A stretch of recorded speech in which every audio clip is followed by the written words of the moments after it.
Imagina una cocina a las 3 de la madrugada, donde una maceta sobre el fregadero brilla bajo la luz del frigorífico y, por un momento, parece que la planta respira más fuerte que nadie en la casa. Es una imagen rara, sí, casi cinematográfica, pero resume algo que ocurre en millones de hogares cada día. Cuidar plantas parece sencillo, pero en realidad es un arte lleno de trampas invisibles. Cuidar plantas no es solo poner tierra, colocar una maceta y regar porque sí. Eso explicaría por qué algunos rincones verdes prosperan, y otros se convierten en jardines secretos de plantas marchitas. La verdad es que el agua es la pieza central de ese misterio. Y hoy vamos a descubrir por qué, cómo y cuándo regar, con un truco tan sencillo que no exige herramientas, pero sí exige atención. El agua en las plantas cumple funciones que a primera vista parecen obvias, pero su importancia es abrumadora. Mantiene la estructura de los tejidos, lo que evita que hojas y tallos se arruguen como papel. Participa en la fotosíntesis, proceso por el que las plantas crean su alimento con luz. Y actúa como transporte, llevando nutrientes desde las raíces hasta cada hoja y cada brote. Sin agua, la planta no crece. Con demasiada agua, las raíces se ahogan y el equilibrio se rompe. Esos dos extremos, sequedad y encharcamiento, explican la mayor parte de los problemas que vemos en plantas domésticas. Si falta agua, las células pierden turgencia, las hojas se marchitan y el crecimiento se detiene. Si sobra agua, el oxígeno del suelo disminuye, las raíces no respiran y se vuelven vulnerables a hongos y pudriciones. Y lo curioso es que la capa superficial del sustrato puede secarse muy rápido, mientras que el interior aún conserva humedad. Por eso es imprescindible conocer los factores que determinan cuánta agua necesita cada planta. El primero y más obvio es el tipo de planta. Una hortensia exige riegos más frecuentes y generosos. Un cactus, en cambio, prefiere espacios secos y riegos espaciados. No es una comparación retórica, es una regla de supervivencia. El sustrato también cuenta su propia historia. Los suelos arcillosos retienen agua como una esponja que no suelta fácilmente. Los suelos arenosos, en cambio, drenan rápido, como si el agua corriera por una pista de atletismo. Y la mezcla ideal para interior no siempre es la misma. Plantas que necesitan humedad agradecen sustratos ricos en materia orgánica, mientras que las suculentas prefieren mezclas que drenen con rapidez. La maceta habla también. Su tamaño, material y si tiene o no agujeros de drenaje influyen en la retención de agua. Una maceta de cerámica sin esmaltar puede mantener más humedad que una de plástico fino. Una maceta demasiado grande para una planta pequeña convierte el riego en una ruleta. El exceso de tierra retendrá humedad y las raíces pueden sufrir. La época del año altera las reglas del juego. En verano la evaporación es mayor por las altas temperaturas y, en consecuencia, las plantas suelen requerir más agua.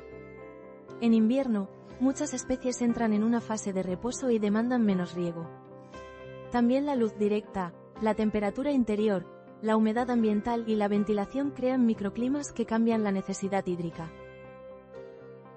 Ahora llegamos al truco sencillo y antiguo que los jardineros repiten como un mantra: el método del dedo. Es el método más efectivo para comprobar si una planta necesita agua sin usar ningún instrumento técnico.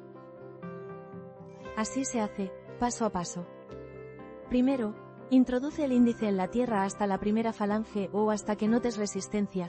Eso suele equivaler a unos 2 o 3 centímetros en macetas pequeñas. Si la maceta es más grande, llega hasta el segundo nudillo o incluso un poco más, buscando profundidad donde estén las raíces principales. Si el sustrato se siente fresco o húmedo al tacto, la planta no necesita riego ahora. Si en cambio la tierra está seca y polvorienta, es hora de regar. Si no quieres mancharte las manos, hay una alternativa igual de eficaz y casera: un palillo de madera o un palo fino. Inserta el palillo hasta el fondo, déjalo un minuto y sácalo. Si al sacarlo aparecen restos oscuros y húmedos, la tierra aún contiene agua. Si el palillo sale limpio y seco, la planta reclama un riego. Estos métodos tienen una ventaja enorme. Son inmediatos y evitan perder plantas por calendarios rígidos. El error más común es regar por costumbre, no por necesidad. Cada planta y cada maceta son un caso distinto. Hablemos ahora de errores concretos que conviene evitar a toda costa. Error número 1. Regar siguiendo un horario fijo como si fueran pastillas.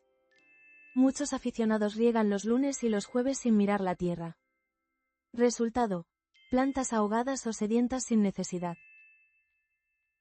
Error número 2. Confundir hojas caídas con falta de agua. A veces la hoja caída es síntoma de exceso de riego y raíz podrida.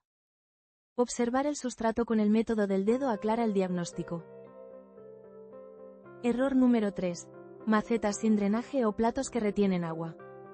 Si dejas el agua acumulada debajo de la maceta, la planta se empapa desde abajo y entra en riesgo continuo. Una regla fácil: riega hasta que salga agua por los agujeros y vacía el plato pasados unos minutos. Error número 4. Regar por la tarde-noche en exceso. Si mojas la tierra y las temperaturas bajan mucho, el agua puede permanecer fría y favorecer hongos. Es preferible regar por la mañana o a primera hora de la tarde, salvo excepciones. Error número 5. Usar agua extremadamente fría o muy calcárea sin control. Las plantas aprecian agua tibia o a temperatura ambiente. Y el exceso de cal puede acumular sales en el sustrato, afectando la absorción. Error número 6. Mezclar todo tipo de plantas en una misma maceta con necesidades opuestas. Un cactus junto a una helecho es una receta para el conflicto. Agrupar plantas por necesidades facilita el riego y reduce errores. Si ya has regado de más, no todo está perdido.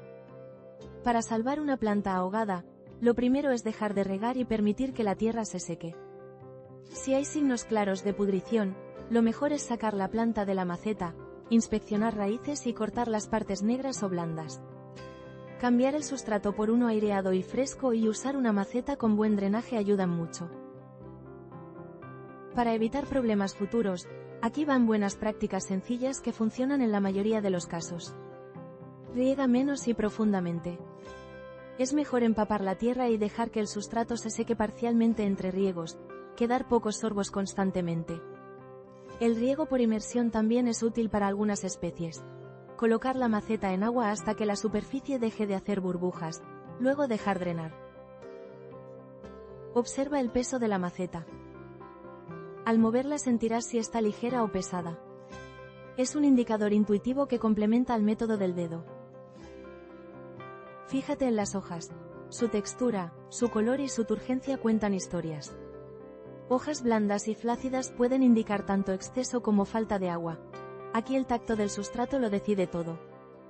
Hojas con puntas marrones pueden ser señal de sequedad o de acumulación de sales por riego con agua dura.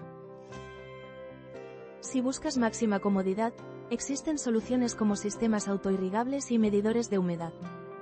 Pero recuerda que ningún aparato sustituye la observación y el tacto.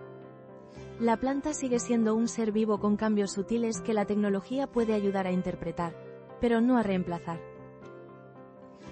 Un consejo final que sorprende a muchos: el cariño no se mide en litros. Excesos motivados por el afecto, por querer que la planta esté feliz a toda costa, son a menudo los más mortíferos. Regla simple: observa, toca, escucha con los ojos y, sobre todo, aprende la gramática de cada especie. Así que la próxima vez que veas esa maceta solitaria en la cocina a las 3 de la madrugada, no la inundes por compasión. Introduce el dedo, o el palillo, y deja que el sentido común y la paciencia hagan el resto. Porque muchas veces, el secreto para que una planta viva feliz no es más agua, sino el agua en el momento justo. Y si quieres un pequeño desafío para poner a prueba lo aprendido, revisa 8 plantas de tu casa durante una semana. Aplica el método del dedo, anota sensaciones y resultados, y verás cómo en poco tiempo distingues a simple vista una planta sedienta de una que sufre por exceso de cariño. La jardinería doméstica es práctica, ensayo y ajuste, y es también una fuente constante de pequeñas sorpresas realmente insólitas.